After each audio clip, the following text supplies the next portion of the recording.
It's just unique because it's the space mission. I mean, there's only one place that they do this out of, and that's over here. And we happen to be fortunate enough to be located right next to the Kennedy Space Center to be able to take part in this. Truthfully, a lot of folks don't even know we exist during a shuttle mission. It's unlike anything that I've ever done before. I've been doing it many, many years now, and it's a joy to do, and we just love doing it. The space shuttle depends on an extensive supporting cast to safely get off the launch pad and into space and then return safely to Earth. But if something goes wrong and astronauts have to bail out of the shuttle, there's another team of professionals standing by to rescue them. You know, if we go to work, you know, somebody's having a really bad day. So sometimes we like it to be boring, but we're always prepared for the what-if scenario. These professionals are part of the Air Force Reserve's 920th Rescue Wing, based at Patrick Air Force Base in Florida, just a few miles south of NASA's Kennedy Space Center. Their tools are helicopters and airplanes carrying specialized gear to allow them to pull distressed astronauts out of a swamp, away from the launch pad, or rescue them miles out in the ocean. The teams have not been needed for a real emergency during the space shuttle era, but that does not keep them from taking their mission seriously. We're excited to be a part of the mission, but we really hope that they don't have to use us. You know, we're as prepared as we could possibly be. We're eager to get out and do the mission, but if somebody has to use us, that means something went wrong. But the good thing is that we are there, we're ready, and we're completely prepared. The rescuers are equipped with everything from first aid supplies to defibrillators inside the helicopters. They also have specialized medical packs to take with them to stabilize a patient. The biggest unique challenge is probably how we configure the aircraft specifically for the shuttle rescue mission. We take equipment out and take out our fuel tanks. We take out the seat for the gunner. We put in boxes that are provided to us by NASA. We put in more medical equipment than we normally take in combat. The equipment list also includes night vision goggles and sensors for the aircrew and aircraft so they can find astronauts in the dark. But perhaps the most specialized equipment is the pilots, aircrew, and pararescuemen themselves. Trained to rescue downed airmen behind enemy lines, the teams use many of the same skills and operate with the same urgency to recover astronauts in an emergency. Like all the armed forces, special operations forces, the PJs, as the pararescuemen are known, go through demanding training to test their mental toughness every bit as hard as their physical abilities. Some of the 3-year training cycle is performed alongside Army Special Forces soldiers and Navy SEALs, along with NASA at Kennedy Space Center's Launch Pad 39A. They know how a rescue would go because of extensive practice for several rescue emergency situations. When we do an open ocean rescue, that's called a Mode 8. We have 7 other modes that start at the pad, work your way up, that's more or less where we perform a medevac role. Then there's Mode 6 is on the runway, Mode 7, which in terms of a real crisis situation can be a real problem given that a lot of the area up around NASA is swamp and the orbiter has a lot of poisonous hypergolics and other chemicals. A full-scale ocean rescue dress rehearsal incorporates NASA's own booster recovery ships and helicopters, Navy vessels, and Coast Guard aircraft.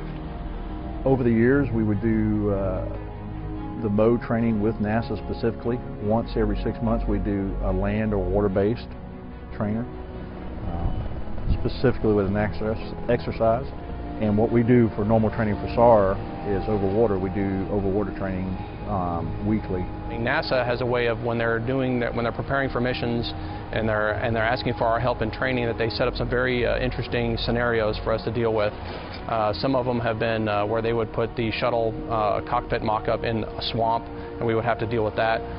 Hoisting astronauts from the ocean is quite a bit different from picking up stranded boaters.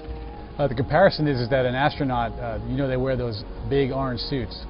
Unfortunately, if they go in the water, they fill up with water, and that turns a 200-pound individual into a 300 to 350-pound individual, and that makes it extremely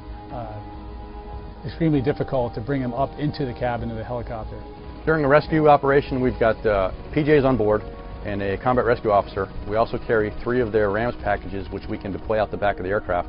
And what we'll do is we'll deploy that package, and then the PJs will follow outside right after that, and then they'll land in their boats, and then they'll try and find take the boats to the astronauts that we've already spotted. We do a lot of OJT just to get ourselves to the point that we can go out and successfully prosecute within the time frame that the astronauts expect us to. We practice that on a regular basis.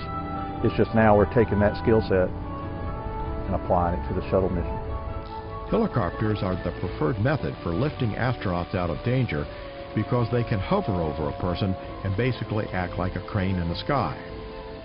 Known by their call sign, Jolly, rescue helicopters have been greeted enthusiastically by downed pilots, stranded boaters, and even hurricane survivors. There are times, though, when rough seas or other conditions make a simple hover very difficult. Sometimes the pilot has to chase the person as they bob up and down on large ocean waves. All I'm doing is I'm flying the helicopter, listening to the engineer who has to tell me how to fly the helicopter while he's trying to pick this guy up out of the water on a hoist and not bang him into anything. The helicopters also perform range clearing tasks offshore. It's up to the pilots and aircrew to go out and make contact with the offending vessel, whether it's a wayward pleasure boater or a cargo ship with a foreign crew.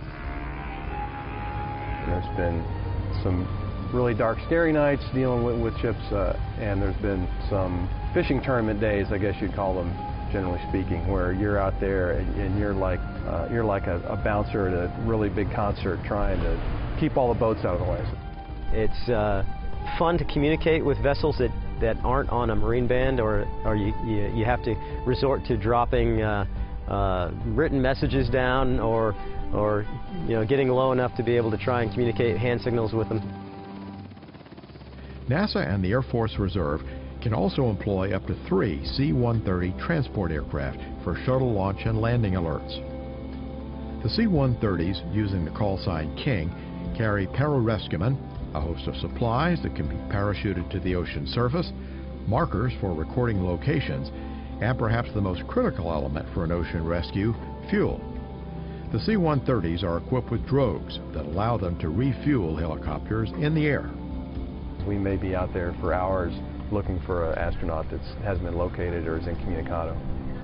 Since a shuttle rescue would require substantial coordination, all the crews learned something in common with NASA's launch team, an ability to listen and to understand several conversations at the same time. I can be listening to 5 different radios at a time.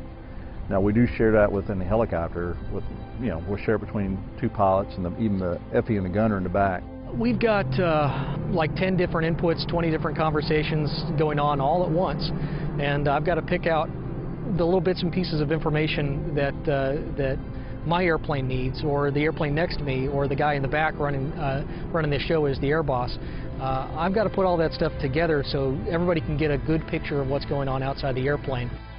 The Air Force's space rescue operations did not begin with the Space Shuttle.